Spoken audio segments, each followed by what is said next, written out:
Long days, pleasant nights, and welcome to Season 3 of Kingslingers, a Doof Media podcast experiencing, exploring, and analyzing Stephen King's greatest hits. My name is Scott Daly, and I am one of your hosts. I'm a constant reader, tower junkie, and I've read just about all of Stephen King's books. I used to be able to say all of them, but I haven't gotten around to read Fairy Tale quite yet. And I'm Matt Freeman, and after 2 seasons of this show, I can say that I am now a constant reader as well. Though my to-be-read list is a little longer than Scott's. Which is why, Matt, Season 3 is happening. This is why we're here right now. That's right. If this is your first time ever listening to us, welcome. This show is what we call a close analysis podcast hosted by 2 people, us, one of which has read the book that we're discussing beforehand. That would be me. And one of which is reading the book for the first time. And that, Matt, if you forgot, is you. Oh, yeah, okay. So the books are divided into roughly 75-page sections covered by us each week.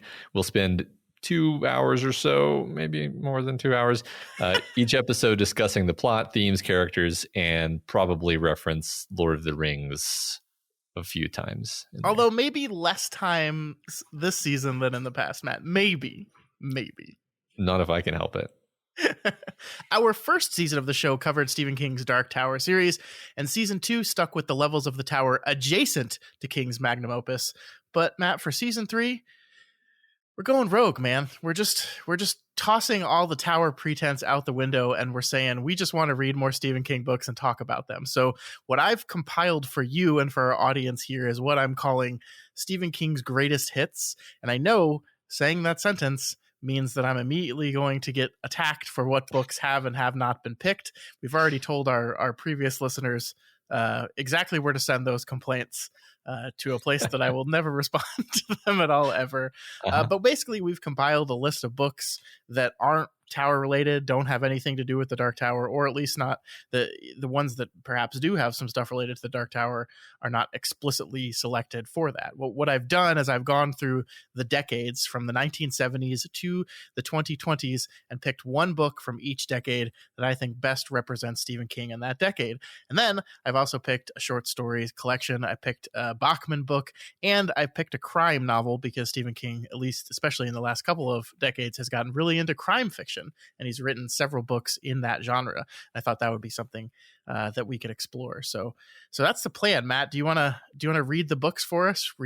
Tell everyone what books we're going to be covering over the season. Absolutely. So in the 1970s, we have The Shining, which is the book we're going to start with. Mm-hmm. Then in the 1980s, we have It.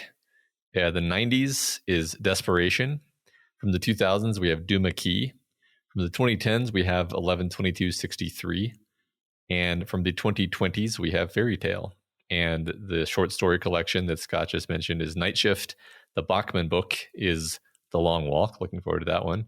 And the crime novel is Mr. Mercedes. So that's 8 novels and 1 short story collection.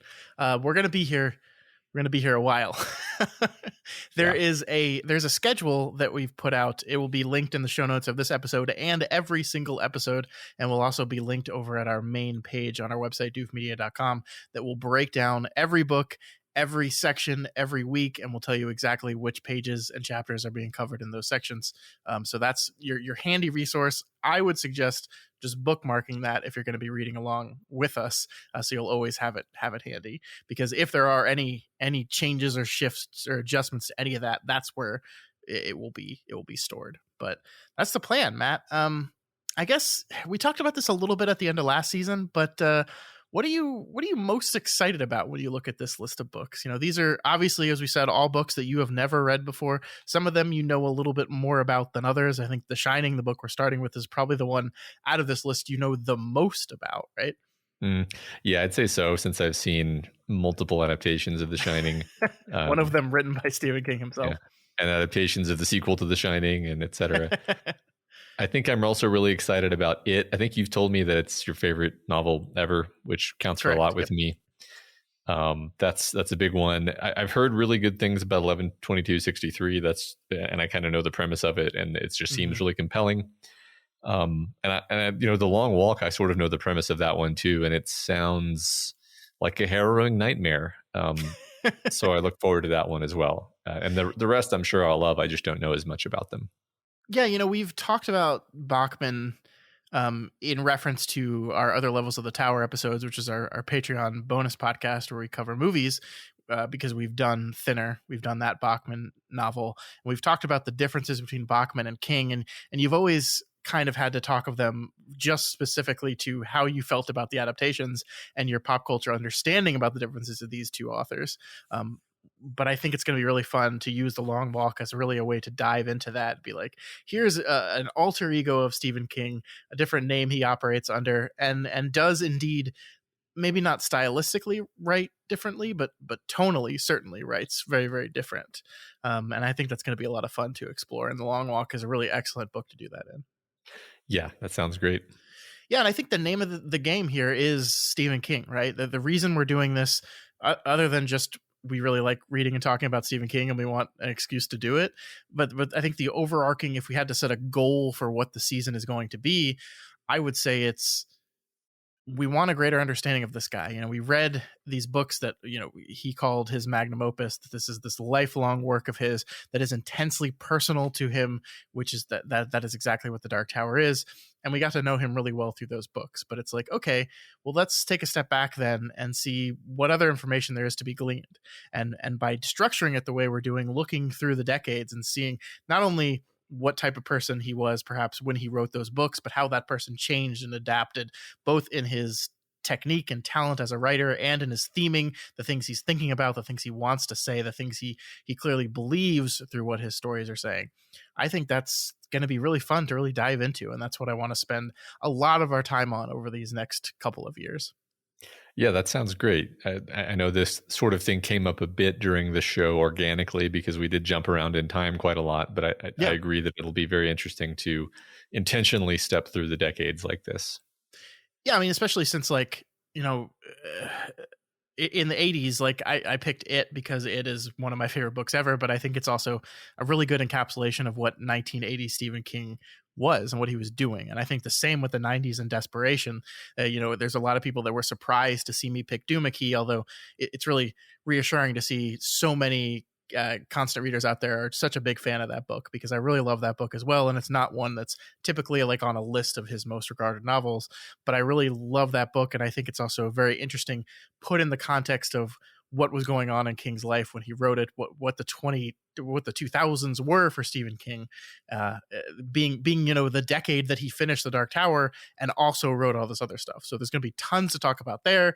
There's tons to talk about in the 2010s with 11/22/63, a book that he in some way has been working on when it finally came out for decades also. So yeah, there's just, oh man, there's so much here. The one that maybe I'm looking the most forward to is Fairy Tale, because I put that on the list and I haven't read it yet, so I don't even know. I don't have a plan for that one. It was just it seemed like the most perfect book to cap off everything that we're doing here. One of the most recent, although by the time we get to that book, he'll probably have written 3 or 4 more, so it won't be the most recent King book anymore. But gosh. Yeah. Are you going to wait the required year and a half to read it for the first time? No, I will be reading it. I will be reading it soon. Honestly, the reason I haven't yet is because I'm still trying to wrap up my reading all of King in publishing order from beginning to end. I'm near the end. I've got just a couple more books to go, and I was so close to the end that I just said I'll just read Fairy Tale when I get to it in the publishing order, which I didn't do for some of the other ones, but I was so close.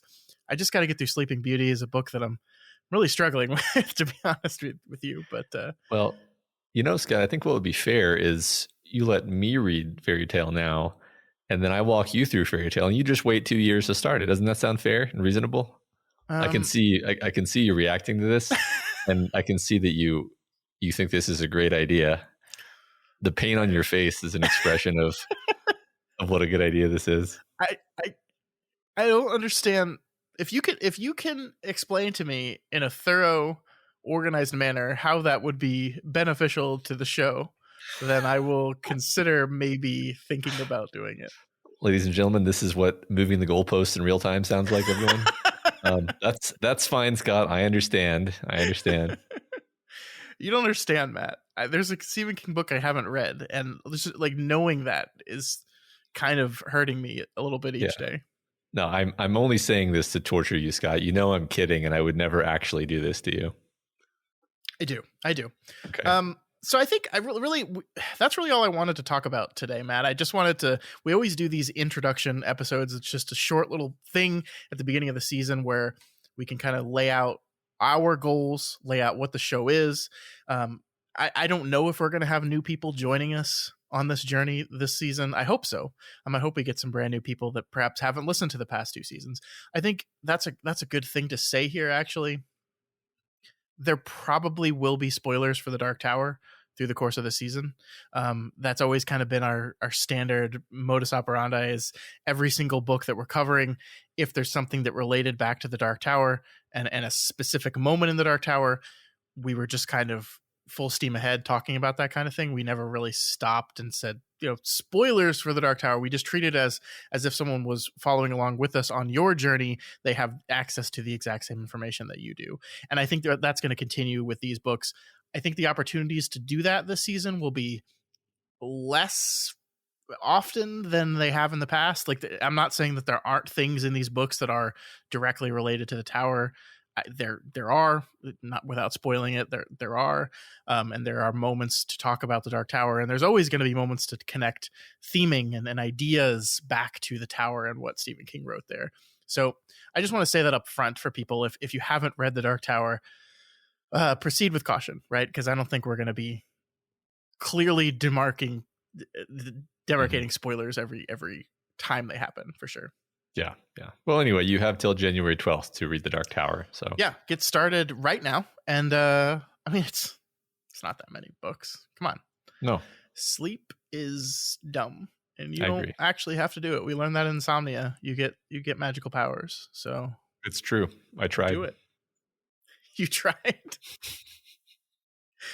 Oh, how'd that go, Matt? Well, I saw the colors. I'll say that much. You're being so vague here. Then a little men appeared. Oh yeah, okay. And then past that point, less said the better. Death. Yeah. Or did death conquer you? It's hard to say at this point. Okay, this seems like a good place to call it for the week, though. As we said, the show schedule is posted in a link to this very episode and every single episode. So make sure you find that, bookmark it, save it, print it out and laminate it and post it to your wall. Maybe like hammer a big nail into your wall and just stick it on there in the honor of Stephen King. So that's it. We're starting next week, January 12th, as Matt said. We will be heading to the 1970s first, going back in time 50 years to the late 1970s, and with Stephen King's one of his most famous novels. Do you think on the list of famous Stephen King novels, is this the top, or is it? I don't know. Probably either this one or it, I would say, just based on the cultural absorption. Yeah, I would say so. Yeah, we're heading to the Overlook Hotel and we're beginning The Shining. Next week, we will be reading chapters 1 through 7 of The Shining. Matt, I think this is going to be one of the most interesting books that you and I have done as part of this project, because as we said, this is one of the ones that you know quite a great deal about. You've never read it, of course, but there's a lot, outside of just watching the movies, just culturally about this story that but I think you're in for some surprises too. That's the cool, exciting thing. Yeah, I'm sort of expecting to be surprised, if that makes any sense. And yeah, I am really looking forward to this. I mean, it may seem strange considering that I in some sense know the story backward and forward, but I just love the way Stephen King writes, actually. And so I can't wait to see, Stephen King's canonical version of this story. Yeah. And this is one of the few King books, to be honest with you, that actually did scare me. He's kind of known as the master of horror, but there's actually been very few instances reading King books that I've been like legitimately frightened to the point where I'm going to close this book now because I don't want to read anymore. And this is one of them. So hopefully maybe you'll get some of those good scares in there too. Oh, that sounds amazing. So yeah, please make sure that you subscribe to this podcast and follow us on Twitter at kingslingerspod to keep up with any alterations to the schedule or just in any news that comes down the pike. And then of course, find us on Instagram at Doof Media. And then you can head on over to the subreddit at r/Doof Media to participate in ongoing discussions of the episodes as they come out. We do discussion questions, which people really seem to enjoy, and you can participate in those at the subreddit as well. Yeah. So whether you are new to the show or an old constant listener from seasons prior, we're so happy to have you here. We're so excited to start once again with our third. And we're not officially calling it our final season, but we're not calling it our final season. But either way, we've got a couple of great years ahead of us, and we're very excited, and we're glad you are too. So we'll see you next week as we begin chapters 1 through 7 of Stephen King's The Shining.